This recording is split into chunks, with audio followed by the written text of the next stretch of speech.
I'm Allison, and this is Dream Anyway, a podcast for those of us who feel the pull to create, even when the path isn't clear. So wherever you are in your journey, grab a coffee, get comfy, and dream anyway.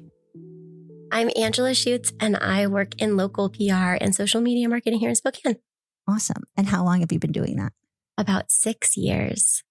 And is that something you always wanted to do? It's not something I always wanted to do. Well, what inspired it then? Before this, I was a stay-at-home mom, a stay-at-home wife for my whole life, about 20 years. And to be honest, I realize now that all that I envisioned and what I saw on my canvas was what was to come next with kids and husband and the community that we were involved in. And so I ended up getting divorced unexpectedly. So I didn't see that coming. And I think that's when the story really began. Mm-hmm. And I didn't necessarily dream up anything, but things kept happening that were really aligned. And I ran with it for a couple of years. For instance, I have a small local social media account. And when I started it, it was because I had started a small catering company called Bites and Treats Catering, which I still own today. And I had a website built and there was a blog on it. And so I started an Instagram about food in the city and the community because it's something I ate at a lot of places and did a lot of things. And I thought, I'll use this to practice writing so I could write on this blog. Well, the social media took off in a different way than I expected. And at the same time, there were a number of other people who had also started. And we had a friend who we met through social that started gathering us together. So it just turned into this bigger thing in my life. And I think was a part of what started my career without me knowing it. This was true of my last guest, that the lowest point of his life sort of catapulted him into a different direction than he expected. So that seems true of you as well. It's so true. It's my second life. I'm so grateful for being a stay-at-home mom, being a stay-at-home wife, and everything that that gave to me in my life. I loved my life in so many ways, and I would have kept doing that forever. And I thought that was where I was supposed to be, who I was, and everything about who I was going to become. Sort of, I saw it in that space, I guess you could say. If I wouldn't have ended up getting a divorce unexpectedly, I never would have known what I could become and what I am good at. And it has been an incredible journey. This experience has been so powerful, and it's taken my natural gifts, right, that I was using as a mom and a wife, hosting and loving, compassion. There's a lot of psychology actually that goes into my work with my clients. I came more prepared to the table than I thought I was. Mm-hmm. And then I've gotten to spend the last 6 years refining my gifts in my work. What do they say? The pain turns into your purpose. Is that what Absolutely. they say? Which is just true. So many people I know, Yeah. You become advocates for things that have caused you pain in particular. And so you don't want that for others. And that's kind of cool. Well, did anybody mentor you, or how did it work where you just were a stay-at-home mom and then you weren't? My social media and the gathering in real life, because there were other people who were starting to, some of my closest friends now in my second life came from that time of there's people kind of Instagram is sort of moving and there's local things happening, and we met in person regularly and hung out and got to know each other and just sort of celebrated food and life, which was really special at a time where I felt like I was losing everything. Right. It was a great distraction and it was really fun. But because of the gathering together and being in the community even more, you just meet different people and get to be a part of different things, which led to just a lot of different meetings and connections that eventually led to consulting. So during those pre-years, there were multiple women who I was close with that I had met in that season. So new friends, they gave a tremendous amount of encouragement, support, advice, mentorships. These women who I'm still close with, all of them today, they saw in me what I did not see in me for years. But the way they spoke to me, the things that they said, and how their eyes looked when they talked to me, I knew that they meant it. They weren't just trying to encourage me because now I'm this single mom starting my life over, right? They weren't just being nice to be nice. I could see it in their face, and it really impacted me. And so I started then to choose to borrow their truth. So for years, for the first, I'd say 3.5 to 4 years, I did not feel like I necessarily had anything to bring to the table. But the way people spoke to me and looked at me and said that, I actively like, I'm just going to borrow that truth. It wasn't the same thing as people say, like, fake it till you make it. That's not what I was doing, right? I saw it in their face. I saw it was true. I knew it must be. I had a tremendous amount of healing to do, right? So I did the healing and I borrowed the truth until it became true and clear to me. Yeah, I like that. Now, at the same time that was going on, my involvement in AAF, for me personally, I joined right before I got divorced and became Addie chair. And I knew nothing about what it was. And I had a mentor who's still a mentor to me today, Jen Fanto, who just walked through professionalism with me. She believed in me and she supported me. And then we became close. And then during my divorce, she mentored on that as well. Being involved in AAF was my first opportunity to be in the professional world with other creative professionals and see all of that. It was magical to me personally.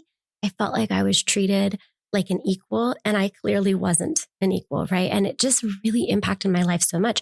And it was a huge part of what launched my career. It took connections that I already had in a world I already existed in here locally, and it just sort of doubled my awareness of what's going on in the community in food, art, and design. And so my goal was to take each step that was put in front of me to lean in with trust or borrowing truth and to see what was going to happen next, because my canvas was blank, right? And maybe it was blank before, but I saw it as painted. This was the direction: mom, wife, family, all the things. And once that canvas wrapped up and there was a new one, I don't know and didn't know what was going to be on it. So I ran with instincts and my faith and a lot of mentorship. And so for anybody who doesn't know, AAF is American Advertising Federation. For somebody who is going through a hard time, but has a dream, how do you suggest somebody like look up and see the future rather than be stuck in the muck of the present? That's such a good question. I think it's really important, if you have a dream, to get really curious about why and evaluate what that is, and look at your life currently and see what matches that and what doesn't. And more importantly, who do you need to be talking to? Or even more importantly, what type of healing do you need to be able to do that? I think it's very, very hard to make your dreams come true out of nothing if you don't pursue the work that needs to be done underneath. If you have a dream or something, you're like, I'm going to do this, I always want to do this, I would take a good look at your heart and ask your best friends, in what areas do you have areas of opportunity for growth, or do you need healing? I would get real familiar with your trauma, your attachment style, and things like that. You can't go all the way of where you want to go, and you can't be open to shifting your dream in a different direction if you don't have that type of healing. I think that there still is a lack of understanding of how simple healing can be, carving out a few minutes for yourself to even take a walk, getting quiet. If you have a lot of trauma, the noisier the world is, constantly listening to music while you're working, constantly having the TV playing in the background. These are things that cause this sort of distraction enough for you to not have to sit with your shit, know? And if you don't have guidance or friends or a community where this gets discussed or called out, then all that you're going to do is spend your life spinning in circles with the same habits that you created to protect yourself from whenever those traumas happened. Right. And this is not unique to me and you. It's everybody. Everyone's a candidate for healing. This is a number one thing that has helped me be good at my job, because when it comes to launches of new businesses or social media or PR, I'm under the hood of things in these people's personal lives and in their business. It's a very stressful time, right? You are putting in tons of money and you are definitely not going to see that return right away. It's like a hope and a prayer a lot of times. And the more you can zero in before that time comes, you're going to make decisions better and more firmly. It's still exploring. Where am I at? What do I need for myself so I can love and serve better? And that's the point for me. The reason that I have chosen very slowly, I feel like at a tortoise pace, a life of healing. There's so many things I'm not doing that would be so helpful to my healing and propel my career forward more, and I could love all my people better. But I feel like I do that stuff at a really slow pace. But what I can say for sure is I'm consistently doing that. And I have so much strong belief in why that's important and valuable to just be on that journey of continuing to sort of identify those things and not to let them crush you and not to be mad about it, but just what can you do about that? AI and chat specifically, it's like every day you could learn something else. But I think I talk to mine all day long for different things and I have different folders for different projects. And so, the AI knows me really, really well. And so I was the other day overwhelmed by there's so many things going on. I'm about to take on some new projects. I'm feeling really chaotic. This doesn't work. So I talked through what I had to do and I didn't ask for it to organize everything for me. I then said, here is what I'm doing day to day and how I'm working. Here are the places I feel struggle and frustration. Here are my emotions about this. And here's what happened. And then I said, acting as a psychologist and a trauma expert and a business coach, can you tell me blank? And what came back was life-changing and accurate, but I asked for it to be organized in a way that I could bite it off. That just broke down in a way where he was like, don't panic. For the next 3 days, this is what we're going to do. Here are the next 3 steps. And then I said, based on these things that you're saying about me, could you give me a list of the top 6 therapists in the area that focus on these specific things, right? And then poof, here it is, for a place for me to get started, right? And so I probably spent an hour with him. What happened was relief, right? I can't get to that right now, but it set me up for some things that I wanted to look at and go through this weekend. But because it relieved the pressure, right after that conversation, I had 2 client meetings, a photo shoot, an appointment with my youngest, and like 6 other things before 8 p.m. And it took that weight off, like, okay, this is a starting place. This is organized and I will make space for it. There's so much controversy around AI, especially in the creative world. But I, for my personal life and business, am a big fan and I couldn't do what I do well without it. I can ask it 1,000 questions. It's not annoyed. I just appreciate the jumping off board of it. I mean, I got a lot of information yesterday in that session with my chat, but it also can just clear the cobwebs so easily. You know what's funny about not liking AI? I feel like this is me when my sister was telling me about the World Wide Web. I don't think I need to know about that. That's not going to go. Yeah. What kind of legacy do you hope to leave? That's a great question. It's funny that you asked that, and I don't know if this is going to be naive of me to say, but I was thinking about this. So I go to Phoenix almost every single month, except in the summer. I spend a lot of time there and I'm in love with Phoenix. I'm in love with so many things there. And I was laying in the hammock, which happens to be one of my favorite spots. And, when I'm away from home, you're away from physically away from my people and away from my kids. There's just space to think about things that I don't always think about in my day-to-day life. And what I was thinking about was, if something happened to me when I'm away, right? And I passed away, like, would I feel good about what I have brought to the world that exists around me? And the answer was yes.